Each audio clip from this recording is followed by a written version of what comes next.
Hello friends, welcome back in my YouTube channel engineering अड्डा। स्वागत है आपके अपने यूट्यूब चैनल में। मैं हूं आपका दोस्त और इस चैनल का होस्ट एसके आर्या। तो गाइज, आज के इस वीडियो में हम शुरू करने वाले हैं एल्गोरिदम। कल हमने लास्ट डिस्कशन किया था कि एफिशिएंसी क्या होती है। जो भी हमारा लास्ट वीडियो था उसमें हमने ये समझा कि एल्गोरिदम का जो एफिशिएंसी है वो किस किस लेवल पे हम मेजर करते हैं, कैसे फाइंड आउट करते हैं, क्या टाइम कॉम्प्लेक्सिटी होती है, क्या स्पेस। तो इसी को थोड़ा सा हम ब्रॉड एरिया में यानी ब्रॉड टाइप में हम पढ़ने वाले हैं। तो आई होप आपको वीडियो पसंद आया होगा। प्लीज वीडियो को लाइक कर देना, कमेंट करके जरूर बताना कि आपको वीडियो कैसा लगा है। तो चलिए शुरू करते हैं आज का इंपॉर्टेंट वीडियो। अगर आप चैनल पे पहली बार आए, चैनल को सब्सक्राइब कर लीजिए और नोटिफिकेशन बेल आइकन को ऑन कर लीजिए ताकि जो भी लेटेस्ट अपडेट है वो सबसे पहले आपके पास पहुंच सके।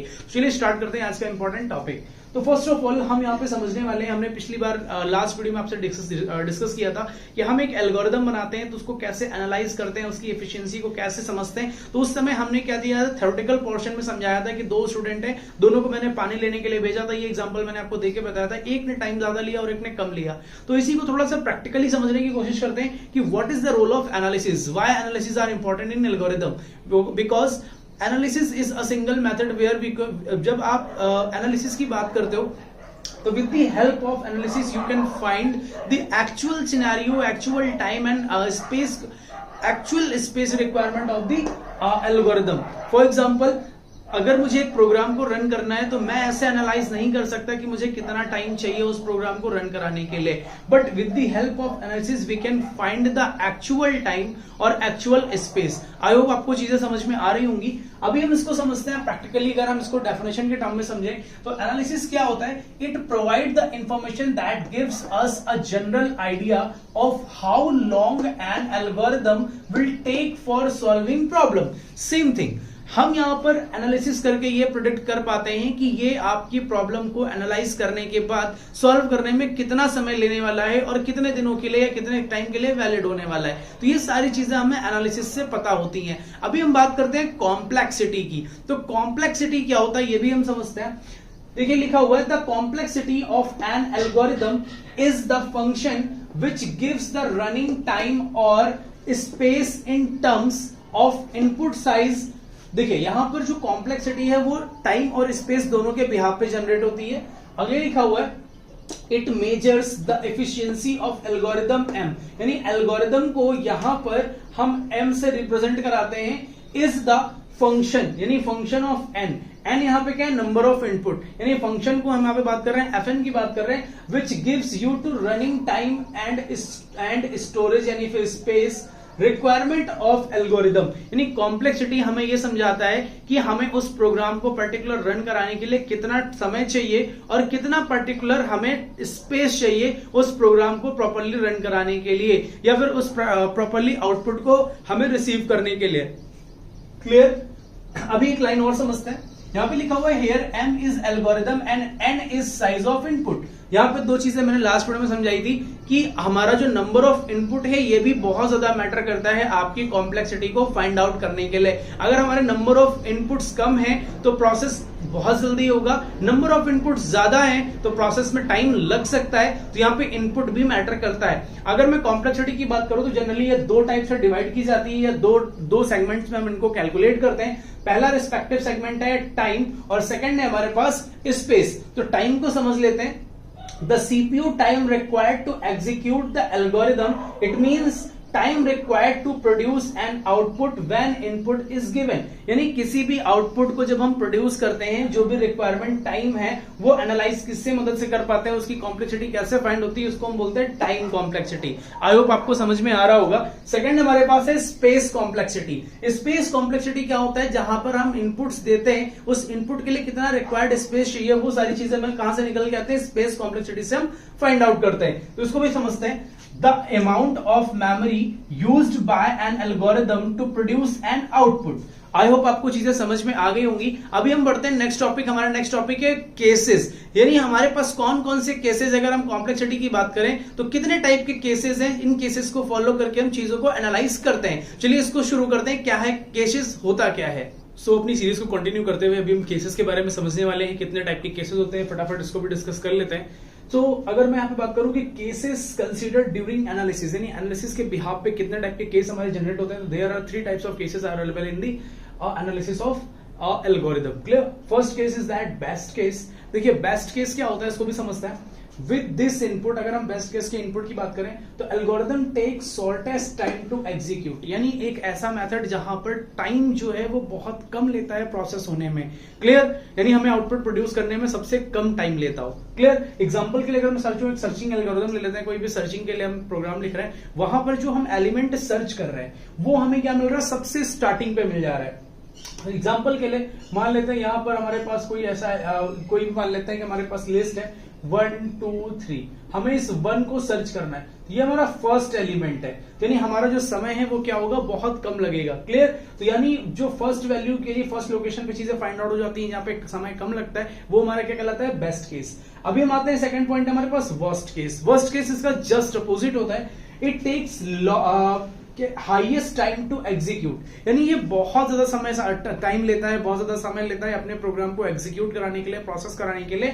इसका एग्जांपल सर्चिंग एल्गोरिथम भी ले सकते हैं। Value found at last location, for example अगर मैंने यहां पे सर्च किया 3, तो अब ये इसको भी चेक करेगा, इसको भी चेक करेगा, इन दोनों में भी तो हमारा समय जाएगा ना। अब यहां पर जब आएगा तो यानी इसमें जो टाइम है वो कहीं ना कहीं ज्यादा लगता है। अभी थर्ड हम बात करते हैं एवरेज केस की। देखिए एवरेज क्या होता है, जहां पर हम ना तो वर्स्ट की बात कर रहे हैं ना तो बेस्ट की बात कर रहे हैं, एक मिड की बात कर रहे हैं, उसे हम क्या कहते हैं, average. Average, it gives average performance. Average case analysis is a 4 step, यानी ये एवरेज परफॉर्मेंस को बताता है, और एवरेज केस को हमें मेजर करने के लिए, एनालाइज करने के लिए हमें 4 स्टेप्स को फॉलो करना पड़ता है। वो स्टेप्स कौन कौन से हैं? पहला स्टेप देख लेते हैं, determining the number of different group into which all possible input set can be divided.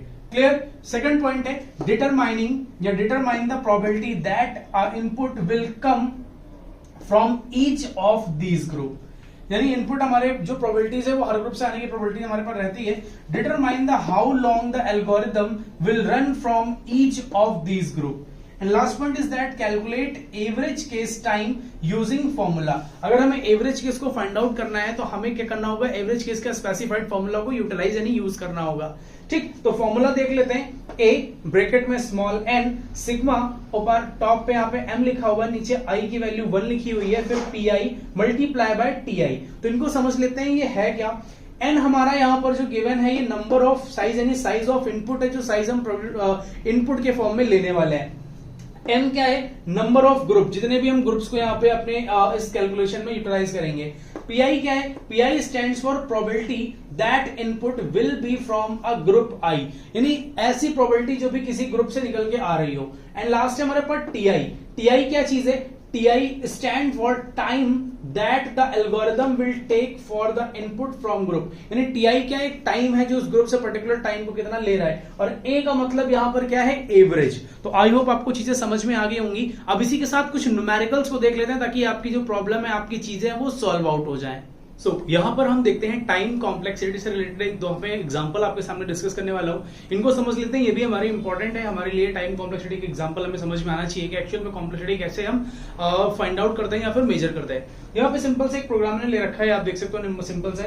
यहाँ पे एक फंक्शन ले लिया मैंने सब नाम पे, जहाँ पे ए और एन नाम के वेरिएबल है। तो कोई भी फंक्शन होगा अगर वो एग्जीक्यूट होगा तो उसमें टाइम कितना लेगा, वो टी टाइम लेगा। तो यहाँ पे हमने लिखा है फंक्शन टेक टाइम टी। अभी जो करली प्रोसेस यूज किया है, करली प्रोसेस देखिए कोई स्पेसिफिक लाइन नहीं है जिसको यूज रन करने के लिए आपका प्रोग्राम टाइम ले, तो इसके लिए 0 टाइम लेगा। अब s इज इक्वल टू 0.0 मैंने कुछ मेंशन किया, ये 1 टाइम लेगा। अगेन फॉर लूप लगाया, i is equal to 1 to n, यानी 1 से लेकर के n तक जाएगा। तो यानी जो 1 से लेकर n यहाँ पे 0 भी हो सकता है, तो यहाँ पे जो या फिर कुछ भी हम कह सकते हैं। तो यानी जो n है, मेन हमारा जो लूप है वो कहां तक जा रहा है, n। तो हम ये कह सकते हैं कि हमारा जो टाइम है, यानी ये कितना टाइम लेगा, n टाइम लेगा। क्लियर, उसके बाद हम यहाँ पे आते हैं, s is equal to s plus a i का मतलब यहाँ पर है s के साथ a की सीरीज का i कहां तक जा रहा था, n तक, तो इसका भी टाइम क्या हो गया, n। अगेन रिटर्न जब s करेंगे, यानी s की वैल्यू को रिटर्न करेंगे तो टाइम कितना लेगा, 1। यहाँ पे 1 टाइम हो गया। फिर ये करली प्रोसेस के लिए टाइम इसने लिया 0। अब इनको कैलकुलेट कर लेते हैं। यहाँ पे 1 1 हमारे पास 2 हो गया और n मिला के 2n हो गया। जो कांस्टेंट वैल्यू होती है उसको हम रिड्यूस कर देते हैं। तो यहाँ पे मैंने 2 से 2 काट दिया, बचा हमारे पास क्या, n। तो फाइनली इसकी कॉम्प्लेक्सिटी हमारे पास कितनी आ गई, n। इसको हम लिखेंगे कैसे, बिग O n, यानी इसे हम क्या लिख सकते हैं, बिग O n। तो इसको समझने के लिए मैंने यहाँ पे मेंशन कर दिया बिग O n। क्लियर, इसको हम क्या कहते हैं, बिग O n। आगे जब एसिम्प्टोटिक नोटेशन पढ़ेंगे वहां पे डिटेल में समझाएंगे कि एक्चुअल में होते क्या है। अभी एक एग्जांपल और देख सकते हो आप सिमिलरली, ऐसे ही यहाँ पर लिखा हुआ है यहाँ पर एक प्रोडक्ट के लिए मैं यहाँ पे कुछ कह सकते हैं एलिमेंट मैंने ले लिया जिसका टाइम t है। सिमिलरली ये लूप 1 से लेके n तक जा रहा है तो इसका टाइम कितना हो गया m+1। ये p i से लेकर p तक जा रहा है तो p+1 मल्टीप्लाइड बाय i, क्योंकि यहाँ पे दो कॉन्सेप्ट को यहाँ पे मिलाया गया है। फिर i से लेकर j तक यहाँ पे m.p हो गया। अगेन 1 से लेके n तक यहाँ पे n+1 मल्टीप्लाइड बाय m.p हो गया। उसके बाद आप ये देख सकते हो यहाँ पे जब हमने इसको मल्टीप्लाई किया तो यहाँ पे एक नई सीरीज निकल के आई, तो इसके हिसाब से जो कैलकुलेशन आएगी m.p.n आएगी। अगेन ये लास्ट वैल्यू जो रिटर्न करेगा, केवल रिटर्न कर रहा है, जैसे यहाँ पे s रिटर्न कर रहा था, यहाँ पे केवल रिटर्न कर रहा है, तो रिटर्न के लिए टाइम कितना लेगा, केवल 1 टाइम लेगा। अब हम इसको कैलकुलेट करते हैं तो फाइनल हमारे पास क्या आएगा, बिग O m.p.n। तो आई होप आपको चीजें क्लियर हो गई होंगी। नेक्स्ट वीडियो में आपको समझाऊंगा कि स्पेस कॉम्प्लेक्सिटी कैसे निकालते हैं, और इसी के साथ साथ बहुत सारी चीजों को मैं डिस्कस करूंगा। तो मिलते हैं अपने नेक्स्ट वीडियो में, तब तक के लिए जय हिंद जय भारत।